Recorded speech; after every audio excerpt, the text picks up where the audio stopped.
আরে ব্রেডওয়ার কলেজটা কেমন হবে একটু বল তো। আচ্ছা বলছি যে অ্যাডামাসে অ্যাডমিশন নেওয়া যেতে পারে? এসবিইউ ব্যারাকপুরে ফিসটা কম, তো ওখানে অ্যাডমিশন নেওয়া যেতে পারে কি? আচ্ছা সুরটেক দমদমে কলেজটা কী রকম? আচ্ছা এমআইটি কলেজ নিয়ে ইউটিউবে অনেক ভিডিওতে দেখেছি, ওটা ভালো হবে? দূর, আর টেনশন নিতে পারছি না। বাবা কালকে বলছিলাম যে অ্যাডমিশন নিয়ে আসবো, চলো। ভাই তুই 5-10 লাখ টাকা খরচা করছিস আর তোর 500 টাকা খরচা করতে কি প্রবলেম? যদি তোমাদের কারোর আইডিয়া না থাকে কোন কলেজ ভালো বা কোন কলেজ খারাপ, তাহলে সৌরভদার 500 টাকার গাইডেন্স নিয়ে পর দেখতে পারো। তোমরা 500 টাকা বাঁচাতে গিয়ে 10 লাখ টাকা বা নিজের কেরিয়ারকে নষ্ট করো না।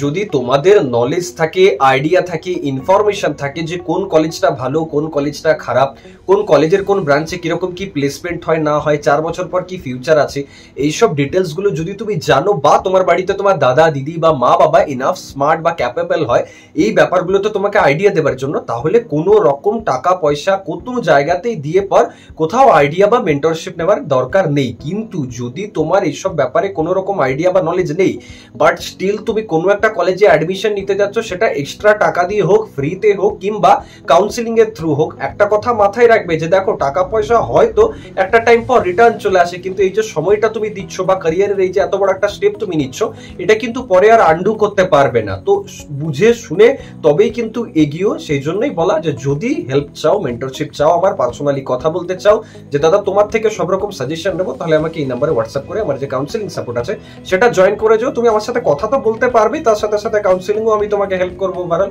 তো আশা রাখছি ভিডিওতে যা কিছু বললাম হেল্পফুল হয়েছে। দেখা হচ্ছে নেক্সট ভিডিওতে। এরকম ভাবে ইউটিউবে ভিডিওস আসতে থাকবে। Thank you.